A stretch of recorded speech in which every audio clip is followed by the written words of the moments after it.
I can't do it. We'll do it live. Do it live! I'll write it and we'll do it live! Mister, will you please wake up? Here's a 2-1. And that's driven deep to left center field. Gardner is going back. Looking up. See you later. See you later. Astros headed back to the World Series. Jose Altuve, a walk-off 2-run homer. And the Astros beat the Yankees 6-4. Win the ALCS 4-2. This is Snowman in the Morning. Hey, this promises to be fun. Oh, yeah. Can't wait. Are you kidding me? Do you believe it? We are live. That's right. We are live once again. The terrific Thursday edition and abbreviated edition as well of Snowman in the Morning. I am not Brian Snow. I am the other half of that name, Cole Johnson. Brian is on convalescent leave. Just had cancer surgery Monday. He's healing just fine. And he sends his love to all of you. Now, what we're going to do is we're riding solo here. Well, I should say riding solo on the camera. But I'm never riding solo with all of you. If you want to interact, all you have to do is go to youtube.com and type Snowman in the Morning 50. That's Snowman in the Morning 50. And you could join in with the rest of the throng in giving your takes, your analysis, or even some of the off-the-wall comments that you might have in terms of the world of sports. After all, we give you the hottest of hot takes and the coldest of cold, hard facts. And let's start with let's start with the night before, because we could talk about last night all we want. Really, the seedings, I should say, the playoff teams have been set. The playoff teams are set, and the play-in teams are set. In the East, you have the Heat, the Celtics, the Bucks, the 76ers, all pretty much safe. The Raptors and the Bulls trying their best to become safer by the game, and they're just about there. The Raptors are 5 and the Bulls are 6th. All of those teams are clinched a playoff spot. But the Bulls and the Raptors are trying to fend off the Cavaliers, who are in 7th. Unfortunately, they are free falling, like I said yesterday. Shout out Tom Petty. They were 4th at one time. Now they're 7th. They better hope they're not 8th very soon, because you have the Nets, who are 8th at the moment.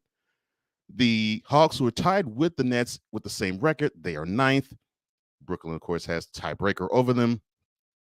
The Hornets round out the top 10 in the East. In the West, you have the Suns, who clinched it all. Home court advantage goes through Phoenix. You have the Grizzlies, who are 2nd, and if the Suns get bounced, the Grizzlies pretty much will have home court all throughout the playoffs too.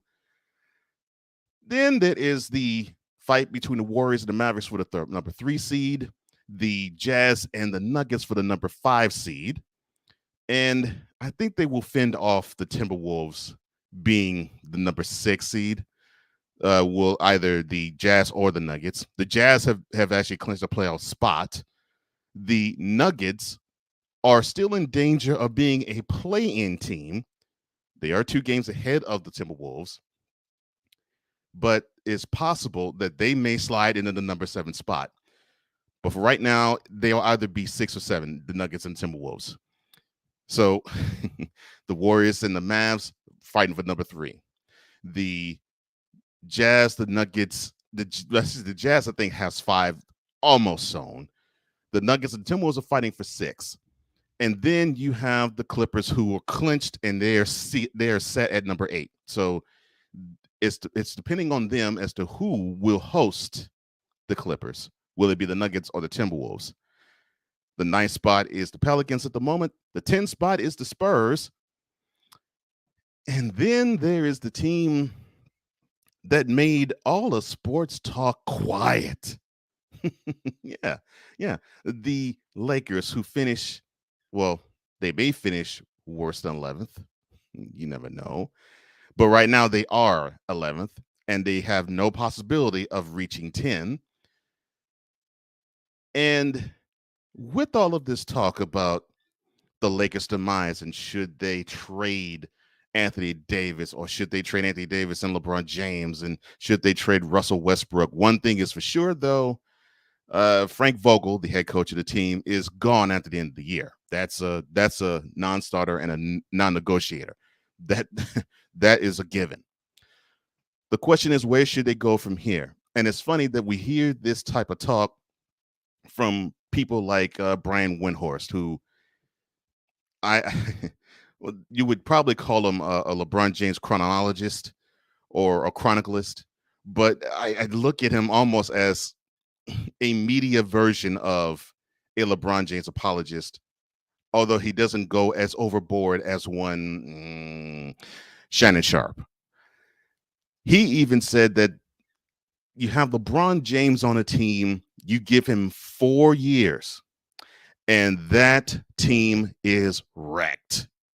4 years, and the team is wrecked. And I could believe that because it is proof. Let's start with the 4 years he spent in Miami. So he got his 2 rings, went to 4 finals. After he got from the team was a lottery team the very next year. You can look at the Cavs the first time around where they were a lottery team all throughout his tenure as a Heat. So he comes back to the Cavaliers. They go to the finals all 4 years. They win 1 chip. He leaves and they become a lottery team again. So that's 2 teams he's tanked. 1 team he's done it twice. And now we're at the Lakers, where I forewarned Lakers fan. I forewarned Lakers Nation. I said, this guy is going to bleed your team dry. I mean, it's just no question about it. He's going to bleed every single bit of your team dry. He will simply usurp you of the resources that you will have. And you remember 2014, you would wish that your team would be there because you actually started to have talent stockpiled because you already looked toward the future when you saw that Kobe was on his way toward a downward trajectory into retirement. You were preparing for life after Kobe. You aren't preparing so well for life after LeBron because you have an old team now. You might stand to be older. And then you have legends like Magic Johnson saying that, well, the Lakers had a chance to get DeMar DeRozan. He could be a Laker right now, but now he's the leading scorer for the Bulls. Meanwhile, you wanted to have Russell Westbrook instead of DeRozan and Buddy Hield. Look where it's gotten you. Well, I mean, Carmelo said it best. I mean, he said it best when he outwardly proclaimed, quote, "You the GM," close quote. I mean, it's just how it is. I mean, he is GM, not Rob Pelinka, not Jeannie Buss, and you all can try to slide that blame in that direction. No. When you have a talent like LeBron, you will capitulate to him. Capitulate meaning you will bend to the whim of. You will do what this guy wants, no questions asked. And that's what they did. And double especially, not just what he did before he became a Laker, what he actually did as a Laker, because the 2020 championship, he was the finals MVP of. So he had not only cachet outside of the organization, he formed some within it. And of course, this was a year after Magic saw the handwriting on the wall and said, okay, I'm out.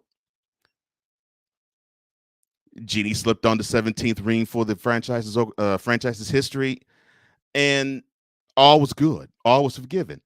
The Wunderkind in the twilight of his career now, so he's not so much of a wonder child anymore. He's now in the good graces of sports fandom because people were talking about, well, now he has his 4th ring. Is he greater than Michael Jordan? Is he not? But you have to look at him in terms of if you're going to have a team, where you're going to have to be the forefront figure, you have to be the one to carry the wagon, you have to be the one to tote the weight, because the guy that should be doing it is the NBA's version of Mr. Glass. You're going to have issues. And those issues mounted up this year, double, especially when you have another player who is only 6 inches shorter but plays just like you. So I think this year, two things were proven with LeBron James in accordance to the Lakers. One, he's not a good GM, at least as of 37 years of age. And two, yes, he has done things that we have not seen another 37-year-old do in the NBA. But we've seen many 37-year-olds who are in the elite category in the NBA come this close but not make it to the playoffs. LeBron can join them. So that means that he's not quite so unique, is he? Well, I wish you all good morning, and good morning to you, Sick. It's a pleasure as always for you to join me, my man. I just have this question to ask Lakers fan. This one simple question. Do you believe me now?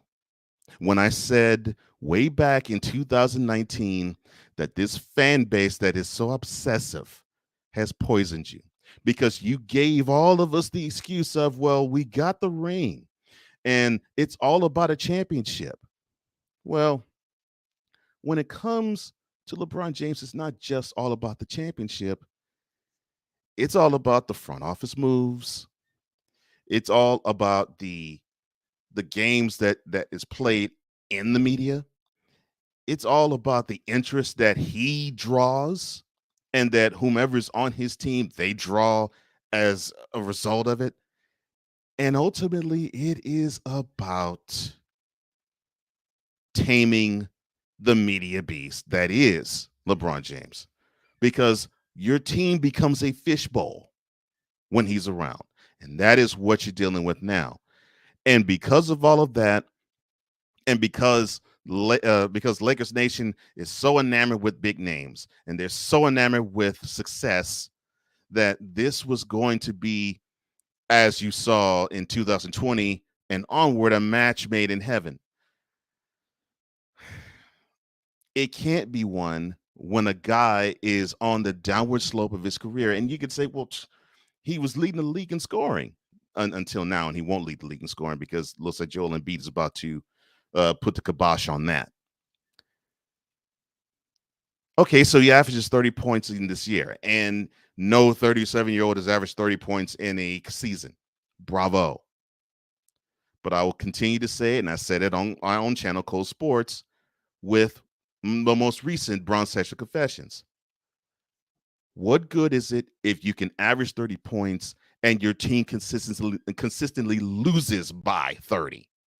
It's not all that great. And then it's the mentality that you have to shift and change, because it's as if the expectation lowers.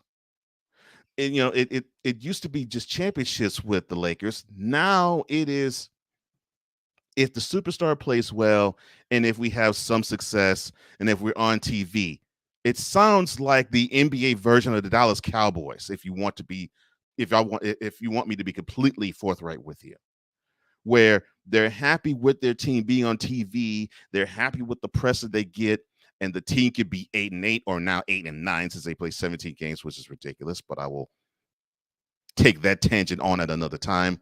But they're happy with the team being mediocre, as long as they get the press, as long as they're on TV, and as long as they are in the hunt for an NFC East championship. Well, that is how Lakers fan has become as of late.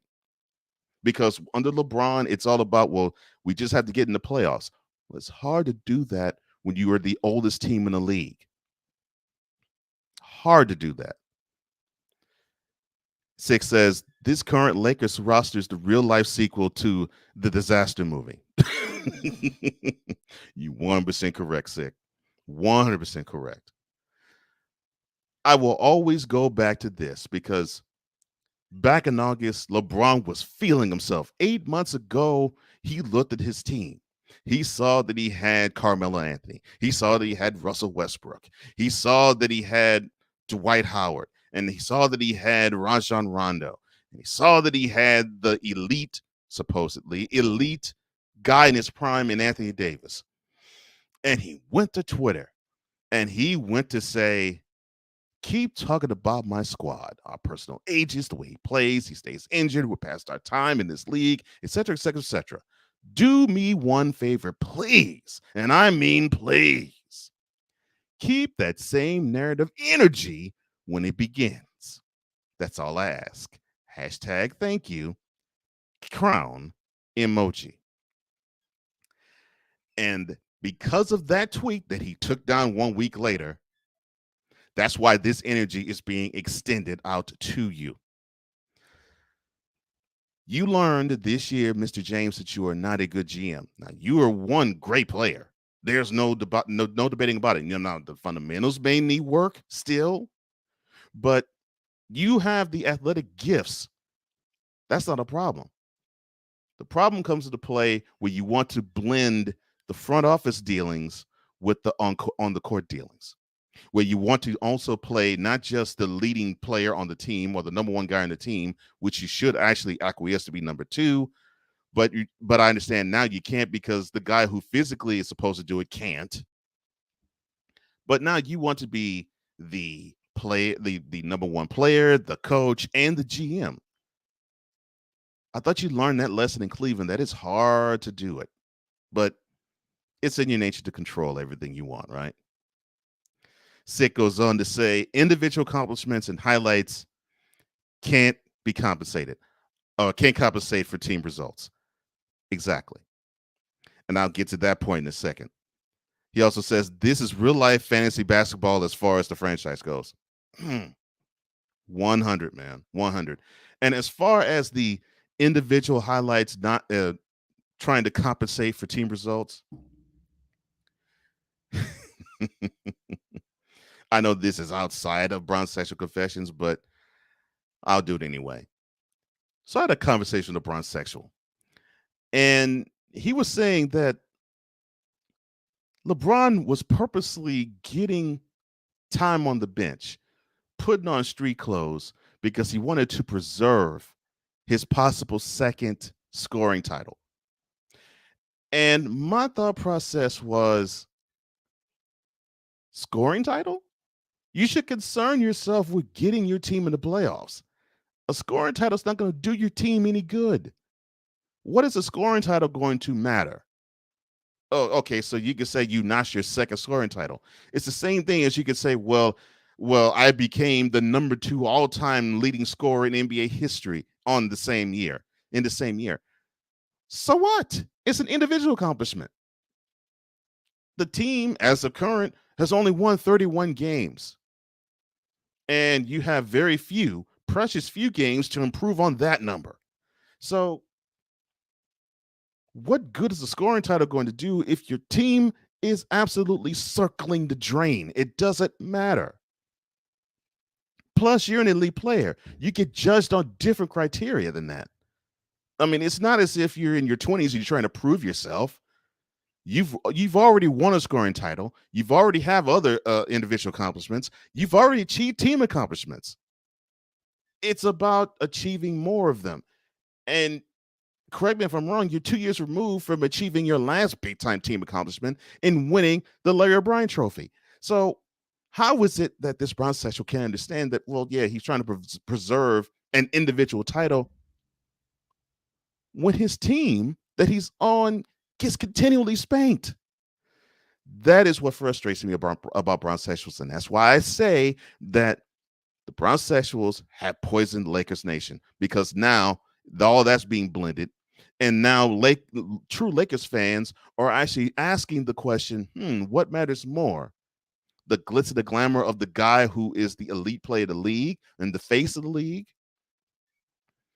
or those banners that we hang up at Staples Center, Crypto.com Arena? Which one matters more?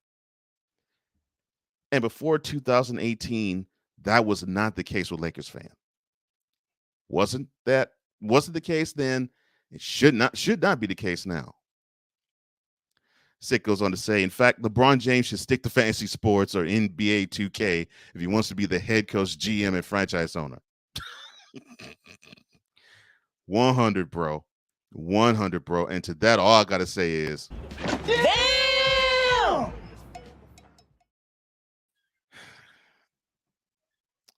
I really cannot tell you how happy I am to have heard the quiet, the stillness of sports talk. I did not have to hear the GOAT conversation go on and on and on. And Jordan is better than LeBron. LeBron's better than Jordan. And Jordan in his last three finals wins scored less and had less rebounds and had less assists than LeBron in his last three finals losses. Those types of conversations have happened every day ad nauseum for 20 years. So before I go to break, I want you to understand this clearly, Bronsexuals. Hear this loud and clear. The GOAT conversation is officially over. I'll let you hear that again. The GOAT conversation is officially over. Six says, the truth is as shocking as DJ Pooh's black eye from that clip. Ain't that the truth? Love Friday. So when I get back, I'm going to talk a little more about Major League Baseball. The regular season is later today. Be doggone. And we'll touch a little bit on the NFL too, because a deal was struck and a peculiar retirement has happened. Be right back.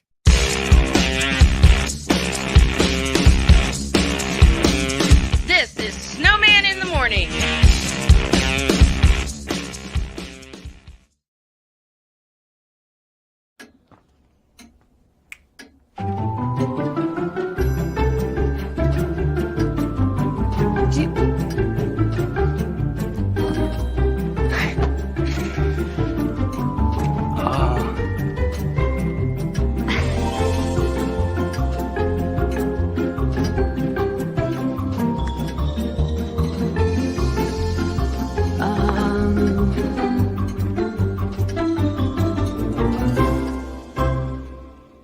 Listen, you're my friend. I noticed you haven't really been yourself recently.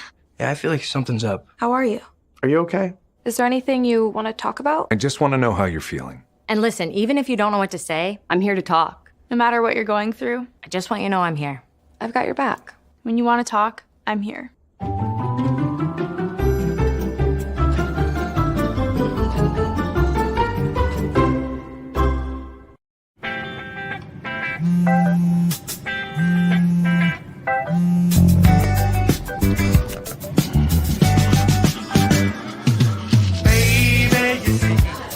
You're so right for me, and I'm right for you.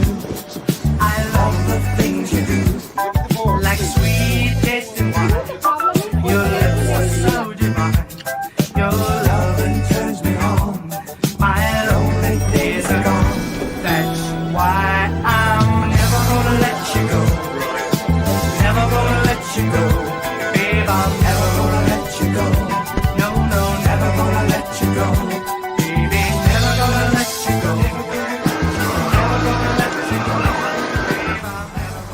Here you go. Thank you. Thank you.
Hey guys, it's me, Isabella Gomez, filling in for Smokey Bear because he's got more to say than just... Only you can prevent wildfires. Like, if you're outside enjoying a barbecue, don't let a hamburger distract you from fire safety. Make sure you aren't dumping your hot coals or ashes onto the ground because that could start a wildfire.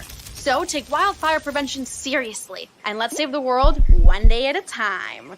Juntos con Smokey Bear, podemos hacerlo. Go to smokeybear.com to learn more about wildfire prevention. Mister, how do you operate this Twitter thing or this Instagram thing or whatever the heck? You're supposed to know all this stuff. Anyway, welcome back to the show. Well, our beloved Dr. K, you just go on to Twitter and it's official SIT Morn. That is official SIT Morn. That's how you operate the Twitter thing. Cole Johnson here. My partner is convalescing for the week, possibly for 2, but everything is fine. He says hello to all of you. He says the fight's over, and now the recovery begins. Hallelujah to that. Oh, man. Oh, not BS3 Network, but Ben himself says good morning. Ben, a pleasure as always, bro. A pleasure as always. Now, let's talk Major League Baseball. Now, back in January, we were thinking we might not be talking about this particular sport in terms of on the play action. I mean, on the field action or on the diamond action until May. We thought that it was going to take a minute because the talks between the owners and the players in the lockout have been reportedly contentious. Well, they took care of that issue somewhat. I'm sure there's still some saltiness and some contention between both players and ownership. I mean, you're dealing with the most powerful labor union in all of sports with the MLB and I think what the players have to understand is now the owners, who many of them were handcuffed, now they're actually becoming rich because you now have billionaire owners in small market teams. So now the owners seem to have a little bit more play and a little bit more leverage and a little bit more strength and a little bit more punch in dictating things in terms to players, where it was the other way around for many, many years, if not many, many decades. But with that being said, we got some action. Or as Marshawn Lynch would say, we have some action, boss. So here's the games today that will comprise of opening day 2022. First pitch of the first game will take place at Wrigley Field. I know that disappoints my partner, Brian. And for those who don't know, Mr. Snow is a hardcore White Sox fan. He is a Southsider by heart and at heart. And anything from the North Side, he detests. So I'm sure he detests this.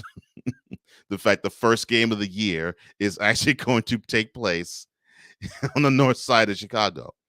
So first pitch is 2:20 Eastern, 1:20 local time in Chicago. They will host Milwaukee. Then you have a first pitch of 4:10 p.m. Eastern as KC hosts the Cleveland Indians Guardians. First full year of that name. It sounds strange to say Guardians. It almost makes me think Marvel Cinematic Universe, but I digress. 4:15 p.m. Eastern, first pitch at St. Louis. They host the Pirates. I know that will impress my boss because this will be the last day she'll be happy that the Pirates are playing baseball. Again, I digress. 7:05 p.m. Eastern, first pitch. The Nationals host the Mets, who they should simply scratch the T in that name and put S in its place because they are continuously now a mess. It's unfortunate. The defending world champion Braves, they get started at 8 p.m. tonight. That's the first pitch for them. They host the Reds, and it is strange. I'll get back to them. It's strange that is the case. First pitch, strange time, 9:38 p.m. Eastern. The Angels host the Astros, the defending American League champions. And 9:40 p.m. first pitch. out in the desert. The Cardinals, the Diamondbacks host the Padres. I have the NFL in my mind. That's what I get for saying Cardinals when I'm looking at Arizona. But yes, the Diamondbacks first pitch 9:40 p.m. Eastern. They host the Padres. Now let me get back to the Reds here. Am I predicting them to win the World Series this year? No, they're circling the drain this year. That's not what I'm talking about. Now, when I was coming up, and how many have come up too, it was normally tradition that the very first game would always be played sometime late morning or early afternoon. Like the first pitch would be like 11:30 Eastern or noon Eastern. And it would be, and they would actually let the whole game play before they would have the rest of the games that day play. So it is odd that we're not seeing this anymore, because that used to be tradition for as long as I can remember. They would always begin the new year simply because they are the first ever first ever major league team, the oldest major league team to play. So it is strange to see them not be at the Great American Ballpark hosting the very first game of the year, but that honor goes to Wrigley, and I can understand why. Ben says, praying for a successful surgery, Snowman. Well, I hope it there is no complications as well. I'm with you on those prayers, Ben. And 6 says, on the flip side, Snowman in the Morning might enjoy watching the Cubs lose their opening game. Sick, thank you. Thank you for possibly making a silver lining for the old Snowman, because he probably will enjoy the Brewers probably silencing those bats. But I harken back to those times where I would look forward to this time of year, the first Monday or Tuesday sometimes of April. And the first game that when I would open up the paper and I would look at the schedule to see who's playing where, it would always be at the very top of that schedule, the Reds hosting somebody. And it didn't matter the team. It could have been the Pirates, could have been the Braves, could have been the Cardinals. Didn't matter. But the Reds were the first team to host a game. It was the very first game of the year. And I want to somewhat touch on this. Is baseball trying so hard to steer clear of what it traditionally did that it's harming the sport as a whole?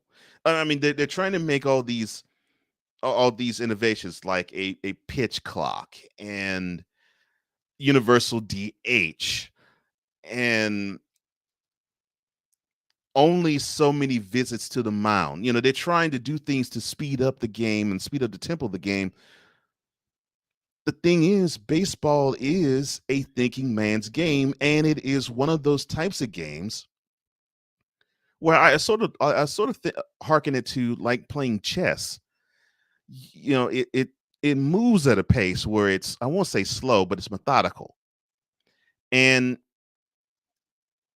it's sort of similar to golf. Golf moves methodical, and sometimes it does move, in my opinion, a little too slow. But it's an easygoing game. You're supposed to be fancy free. It's supposed to be burden free. That it's a young man's game. It's a little boy's game. He gets in touch with all of your little boy feelings and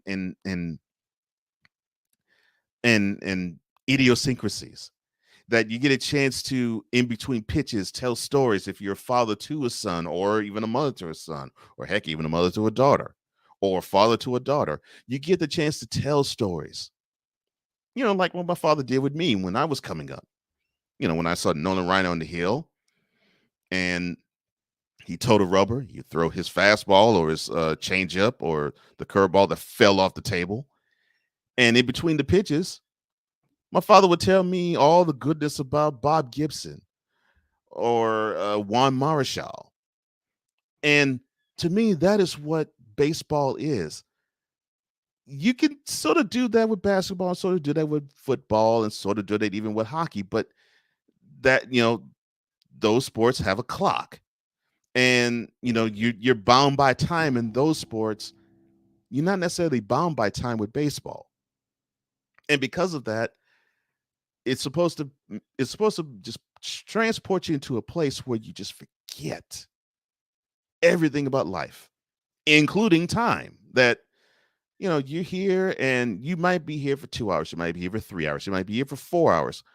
No matter how long you're there, you're enjoying this experience that's going to be at least 9 innings long, and you get to be around other people, and you get to enjoy the surroundings of being outside for the most part, and enjoy smelling the grass, seeing the dirt, hearing the crack of the bat, the pop of the glove when the ball hits the mitt. Seeing a ridiculously wonderful throw, or a guy who simply can just beat out a squibber, or see tape measures go 500 feet long. It's those memories that no other sport can provide but this one. And I just really think that for some reason, I think in today's time, they want to change the game so drastically and so much that it makes you forget that this is supposed to be one of those types of games where you don't supposed to think about time. You don't supposed to think about place, except for the park itself. And you're not really even supposed to think about people. You're supposed to think about memories. And you're supposed to cherish those times and cherish those memories, because they are precious and they are few. But man, they are enjoyable. And yes, you smell beer, you smell peanuts, you smell even the Cracker Jacks, and it's more than just the corny 7-inning stretch song. Those are the smells that you smell, along with hot dogs with mustard and relish. It's just a different type of game. But I'm seeing the advances in today's game making me try to forget yesteryear. I'm not sure if I like that all too much. I really don't. Oh, and Ben clarified he was talking about recovery, not surgery, since the surgery was Monday. I'm sure that's what I'm sure he understands that. Ben. Six says, I'm sure after losing to the Brewers, the Cubs batting lineup might have to sign up for Swingers Anonymous. But with those arms, you might be right. Shady says, good morning, Cole. How you doing, Shady? Hey, USFL next weekend. I'm looking forward to it, man. Woo, that's going to be some good stuff. Six says, actually, cricket is a better comparison to baseball. Similar play, but different rules. No question. No question. And that's the thing. Cricket is similar to baseball in that you're not bound by a clock. You're only bound by a ball with a bat with a glove. Now, yeah, the rules are a little different, but it's just these rules where you just forget about time. You transport yourself outside of time. You don't think about bills. You don't think about your job. You don't even think about family issues. You're just concerned about who's on the mound, who's at the plate, what's the count, and if the offense that's at the plate at the time is having some success, who's on base, and how is that team going to get those runners off the base, and how is the team that's on defense, how are they going to stop that offense from getting other players on base or getting those runners that are on base now to score. Simple place, but it's not that simple anymore because you got these other issues that to me are clogging things up. Ben says there is no experience like a live baseball game. You're exactly right, Ben. There isn't. There isn't. Six says people singing "Take Me Out to the Ball Game" is another great memory. Of course, I remember the Bernie Mac version. I do too, man. I do too. Shady says, yes, sir. Cannot wait. Also, can't wait to talk to you tomorrow morning. Can't wait to talk to you tomorrow morning, my man, because I have a lot of questions to ask in in referring to the USFL. I'm happy that next weekend we're going to see some action. It's drama already. 6 says, Bo Jackson off-balance catch and running up the outfield wall. Seeing those athletic feats. And this guy, 6'2", 225, you thought of him because we didn't see his baseball exploits until he became a major leaguer. You thought of him as a running back, which he's just going to try to, he's going to try to just muscle his way through. But this guy had range. This guy could just chase down a fly ball. And this guy could throw without a hop from the warning track to home plate and throw you out. Just ask Harold Reynolds. I mean, it's just those things. It's those things. And I look forward to hearing your answers too, Shady. It's just those things I'm looking forward to. 6 says, there's a lot of strategy and thought process in the game of baseball. The level of psychology is greater. 100%. It is. It is. And if you really want to know the major difference between this sport, baseball, and the others, just look at the playoffs. All of them have the unique and different atmospheres. And I appreciate them all uniquely different. I mean, football, it's a 60-minute fight to the finish. In basketball, it is a 7-game series, but you sort of see it swing, and it's bound by time, as I said. Same thing with hockey. Until you get to overtime, where it's not bound by time, it's bound by whoever can score a goal to finish off the game. In baseball, every pitch matters. Every strategic thought matters.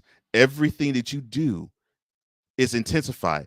And it's that way in the regular season, but it is even more imperative when you get to October, where you can switch out one person for another and you could mess your team up possibly for that whole series.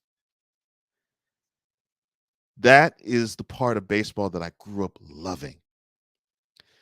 And I want to say that I hope that it is not the part of baseball that I will miss, or part of baseball that the children and the grandchildren beyond my age will miss, because they want to have the microwave society go mentality of everything that sports is now. They want to have the excitement of basketball and the excitement of football, where it's in spurts that you get the excitement, and that in a short window or in a concise window, you invest at this time and it's over and you can go on to something else. Or you are just simply bored and you want to do something else. With baseball, you have to pay attention to all of the details. And it moves at a pace where that's what you're supposed to do.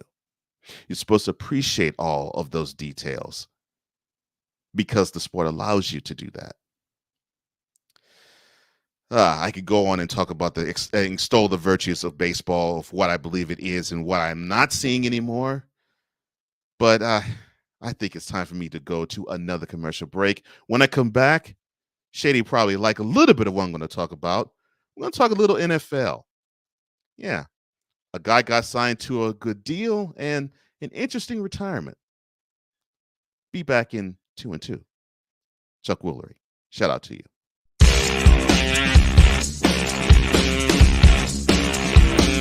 This is Snowman in the Morning.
Listen, you're my friend. I noticed you haven't really been yourself recently.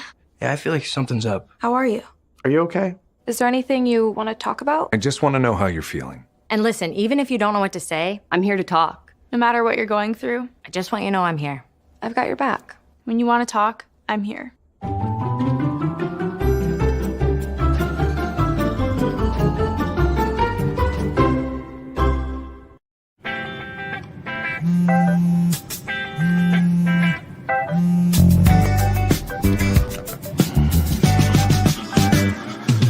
Baby, you see, you're so right for me, and I'm right for you. I love the things you do, like sweet tasting wine. Your lips are so divine. Your loving turns me on.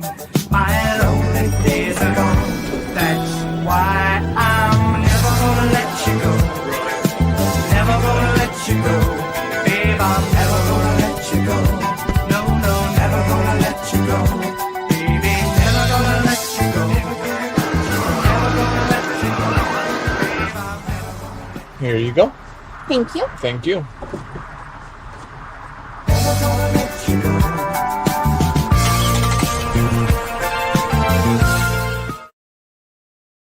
Hey guys, it's me, Isabella Gomez, filling in for Smokey Bear because he's got more to say than just. Only you can prevent wildfires. Like, if you're outside enjoying a barbecue, don't let a hamburger distract you from fire safety. Make sure you aren't dumping your hot coals or ashes onto the ground because that could start a wildfire. So take wildfire prevention seriously and let's save the world one day at a time.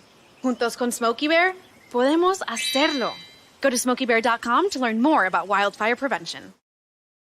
If you can celebrate Christian McCaffrey having a 1,000 season, if you can celebrate Marshall Faulk, who had a 1,000 season by electing him into the Hall of Fame, then why can't we celebrate the guy who originated the 1,000 season with a Hall of Fame election? I'm talking about the one and only Roger Craig. If you want some, come get some. Welcome back to Snowman in the Morning.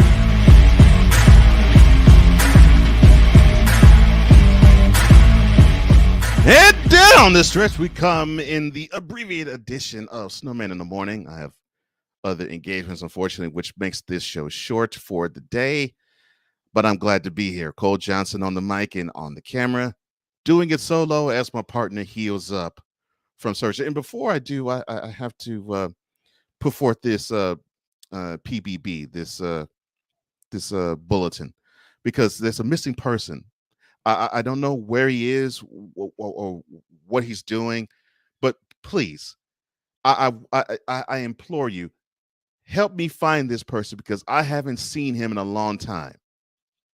Yeah, have you seen this guy? Yeah, he's been missing ever since Game 7 of the Eastern Conference semifinals against the Hawks when he was a member of the 76ers, and it's been almost 10 months.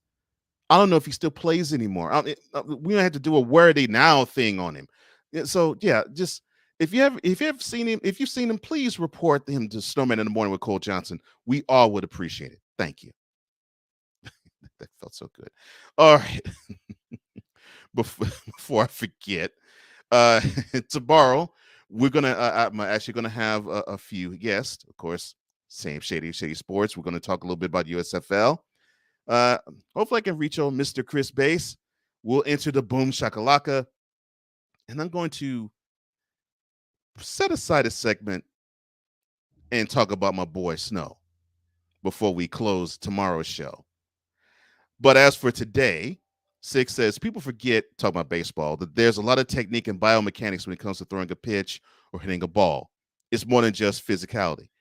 To your point, Dick, and you're exactly right, Sick. To your point, you remember probably when you were younger, because I certainly remember when I was younger, we were told that we shouldn't even think about throwing a curveball until we're about 13 or 14 because of those biomechanics and things that might put torque into your arm and mess it up long before we fully develop and become adults.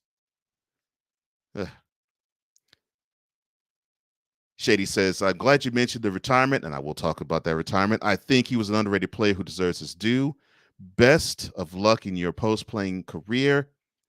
I wholeheartedly echo those sentiments, and we will talk about that very soon. Cool McCain, what's up, Cool? The wince of the NBA mentally, at least. Let's talk about Ben Simmons. Yes, I agree with you, Cool. And thank you, Sick. I thought you liked that missing persons report. I figured you enjoyed that. Oh, Lord. Tendon transfer surgery, anybody? Thank you, Sick. I love you guys. So let's talk a little bit about the NFL before I head on out of here. Buffalo Bills wide receiver Stefon Diggs. He gets an extension. You know, he's looking at Devontae Adams getting his money. He's seeing over on this side, Tyreek Hill getting his money. He says, wait a minute, let me be on this too. So he has a 4-year extension worth $104 million. I would tend to think that there is one person very happy about that, and that man would be the quarterback of the team, Josh Allen. I mean, he is Josh's best target. And in the 2 years he's been there, basically Diggs has made Allen, at least in the passing game, a better quarterback. So that's a good thing. I think Josh Allen needed to have that target secured so that he would feel as though, all right, if all else fails, I know I have my number one weapon with me. And it's good that he has his number one weapon with him because now Diggs is entering his prime. And with him, he is one of those wide receivers. We don't talk about his technique at all. We don't talk about his temperament at all. And that's a good thing because it shows that he is an utmost professional. I love the fact that this guy, you do not talk about how he runs routes because he runs all of them flawlessly. You don't talk about his hands, but the dude catches just about everything thrown in his direction. You don't talk about the routes he runs because he seems to run every route that's in the tree. When you actually cannot talk about what a wide receiver does, that just shows you the level of professionalism that exists with him. So that extension that Diggs has, well deserved. So with 2 years remaining on the existing deal that he is playing under now, and that runs through the 2027 season, both the Bills and Diggs want him to be a Bill when he hangs it up for good. So I think that's a good thing. And Diggs also went on to say about this deal, there was so much work in putting in to get to this point, but I'm beyond happy to know that I'll be playing the rest of my career with Bills Mafia. Words cannot describe how I'm feeling right now. I'll put it to you this way about Diggs. The one thing that Allen needed was that target because beforehand he was the running quarterback who has the live arm, but he had nobody to really throw it to. And when you have that issue, you rely too much on your athletic gifts and skills. My partner will enjoy this. It was like Steve Young when he was a Buccaneer, where he had the arm and he knew how to play the position. He just relied on his instincts more than anything else. And when you do that, especially in NFL, these defenses are too skilled and too advanced for you to rely solely on your athletic gifts as a quarterback. They'll sniff that out and they'll force you to be a pocket passer. And if you have not done anything to improve on that skill, that's where a defense will gobble a quarterback up. What a quarterback needs is to have that reliability and a target. Allen did not really have that before Diggs came aboard with the Bills. Diggs has that. Now, on Diggs' end, he felt underappreciated as a Viking. He felt underappreciated by the front office. He definitely felt unappreciated by the quarterback, Kirk Cousins, because Cousins fancied himself more with Adam Thielen, who still is on the team now. Diggs did not think that he was getting the love and the just due that he received, probably even when even when Case Keenum, I was seeing the height, I was seeing the number. I could not see the name to save my life. When Case Keenum was the quarterback, yes, the American Minneapolis play happened. But I think he felt more equal to Thielen then than when Cousins became QB, and he was just not feeling the love. Now he feels the love. And I think he feels the love to the point where it's all about the winning, and it's not really about if he gets all the money, and it's not about if he gets all the throws. He just wants to be a contributing member of a successful team. And I know that we are 5 months away from when the NFL begins. I will tell you right now, and this will not change for me, the Bills will be one of those contenders in the AFC, and Stefon Diggs is one of the reasons why. When you have the combination of Allen to Diggs, you really can't go wrong too much. You really can't. Shady says, Cool McCain says, dollar-wise, I think it's a good deal based on it being an extension. Don't know the guaranteed amount yet. I don't know that either. That's a good question. Cool also says Diggs has been amazing for him. Yes, he has been. He's been perfect for them. He's been absolutely perfect for him. It's forced Allen also to go to other weapons because now coverage is rolling in his direction. Just look at the game that they played in Arrowhead this past January, where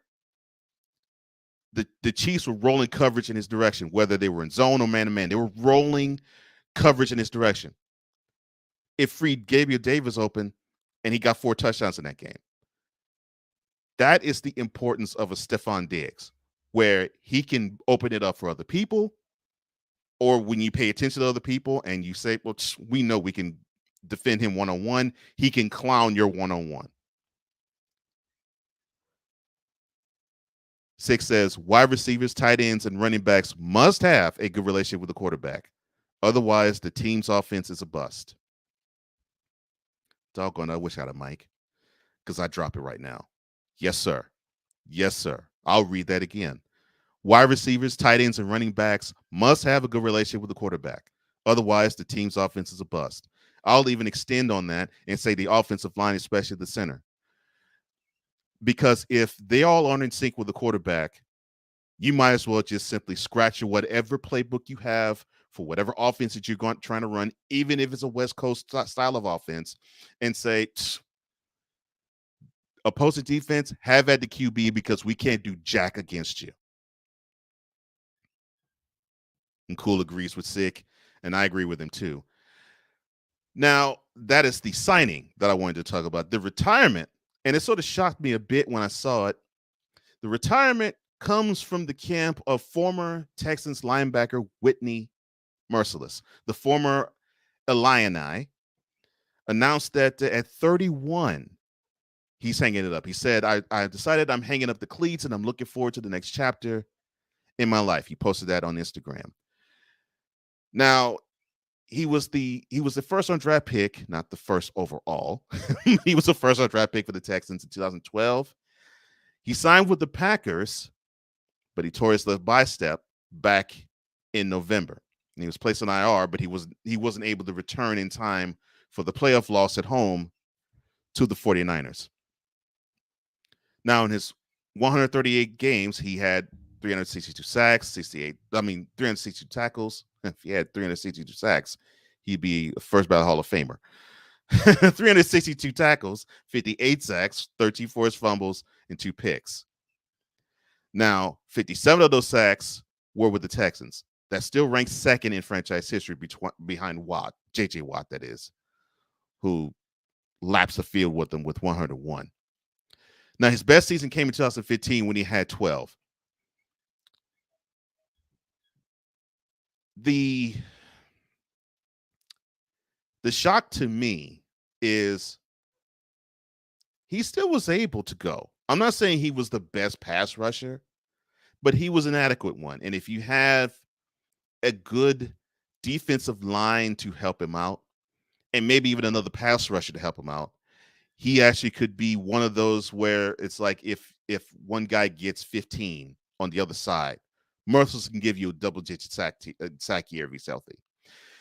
That's the type of guy that he is. He'd be the one. He would be the one that where if you game plan hard for one, you'd be like, doggone it, we forgot about this guy. That is the glue to me that would have held the Texas defense up if they had another pass rusher after Watt left. But that wasn't the case. And he's retired. Cool says, it surprised me when I saw it too, Cool. And he asks, do you think it was CTE and injury related?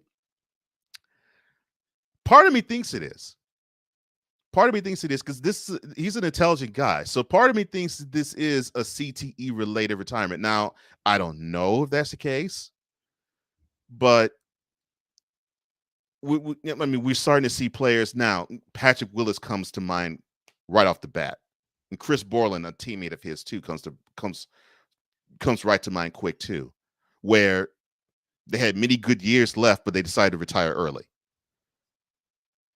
And I think they want to, and I'll mention another name who retired early, but had to, unfortunately, in Luke Kuechly, where he was getting concussed almost every other game. The fear of CTE is real. It's there. It's not even a question. And I know that they get told, the players, they get told by the legends who say, well, if you're going to be in this game, walk away if you can, because don't extend yourself. If you feel as though you're going to hurt yourself, leave. Believe me, you want to walk away healthy. You want to walk away with all your faculties intact. You want to walk away knowing that you can remember everything that took place, because nothing is scarier than forgetting things because of what you've endured having concussions on the field. And Cool says, yeah, Kuechly was a beast, but concussions ruined him. No question. And to the earlier point, 6 says, absolutely, Cole. The offensive line priority number one is to protect the quarterback. Yeah, no question. But yeah, I think you have someone like Mercilus see players like Kuechly, see players like Willis, see players like Borland. And there's heck, I could even mention Cam Chancellor, safety for the Seahawks. Look at all of those players who, if they could have still suited up and played, they could have done it to a high level still. But they decided I'm 28, 29, 30, 31. I'm gone. And I can't really fault them for that. This is a brutal game, and people can debate saying that hockey is more brutal than football. In my opinion, I think football is more brutal because you intentionally have car wrecks on the field. You don't intentionally have car wrecks in hockey. You do have vicious hits there, and you could stand to have CTE there too. But the game is not meant to be you're colliding with somebody. You have at least 5 collisions on every play on the field, every play, at least 5. More than likely, maybe 6, 7, or 8, but at least 5 every single play. And we're talking probably 130, 140, 150 plays in a game. So when you have the possibility that any one of those collisions that you make could make you forget what you were doing the morning before the game, you have to think of CTE, and that has to be a thought process with many of these players now, because now you have these cautionary tales. I'll mention another one, Steve Young. You have these cautionary tales now where he was flowing good at the end of his career, but an Aeneas Williams hit forced him to get out the game. And I'm sure that he probably would tell you, I can't even remember the certain parts that happened after that hit to a certain point in time later. I think players now are trying to take charge of their health. And I think with this move, the reason why I'm talking about it is 31 years of age.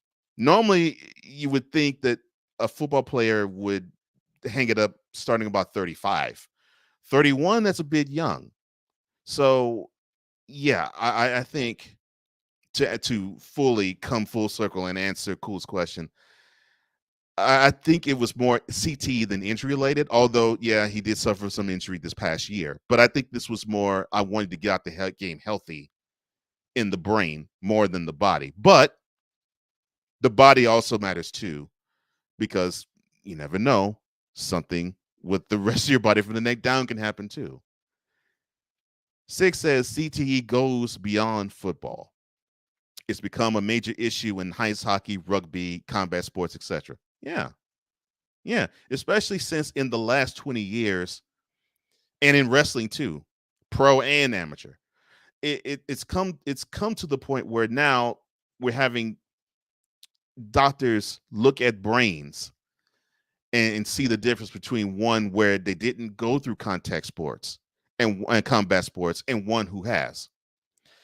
The prime example that I can think of here is Aaron Hernandez. When he died, they opened up his brain and they saw, oh, no wonder why he was crazy.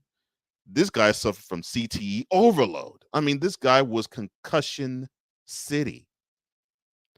And the thing was, we never really talked about that with him. That's the funny part about that. We didn't really talk about concussions when he played. We just talked about him being an absolute fool and getting into trouble. But when the doctors opened up his brain and they formed a concrete analysis, they saw, wow, this guy suffered from CTE badly. I think you're seeing more players take more charge now of their lives because of that. They're now saying, well, I don't want to be like that. I don't want to forget certain things. I don't want to, when I die and some doctor opens up my brain, they says, well, shoo. Now I see why he was so moody. This happened to his brain. Oh, wow. I see why he was so cantankerous. This happened to his brain. Well, I see why he was so abusive. This happened to his brain. Things like that. And I think it is wonderful now that we're seeing players who are being more proactive now in their post life. And that takes away, to me, nothing from the game, because I love football probably more than any other sport. But it is inherently violent. And if you are in charge of your body and you want to take care of your body, you owe it to yourself. All of us owe it to ourselves. But a football player owes it to himself to say, enough's enough. And in Whitney Mercilus, I'm glad he learned that enough is enough for him. And that the possibility of going forward and probably being shamed for not doing it, he basically said to them, fellas, stop the cap. My life is more important than your little fantasies of having me notch another sack in your fantasy football stats. And I'm proud of him for that. I am. This is the final comment before I have to go. 6 says, I remember Robert Smith retiring from the Vikings early to enter medical school. I do too. And to avoid injuries. He also suffered from alcoholism during his NFL career. Yeah. And he's been honest about that too.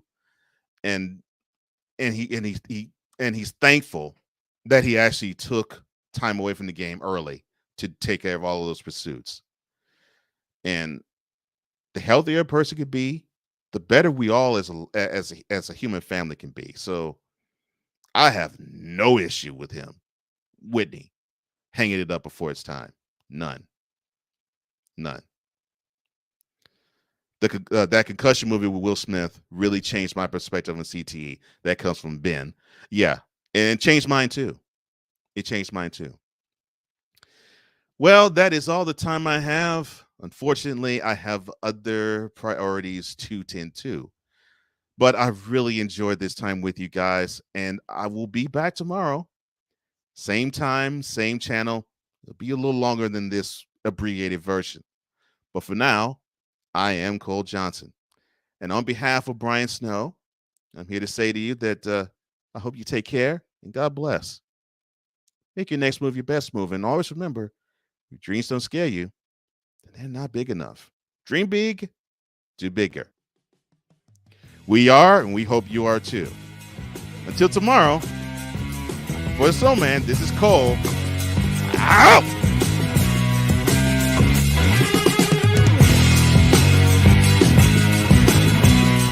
Thank you for tuning in to Snowman in the Morning with Cole Johnson, the hottest of hot takes and the coldest of cold, hard facts.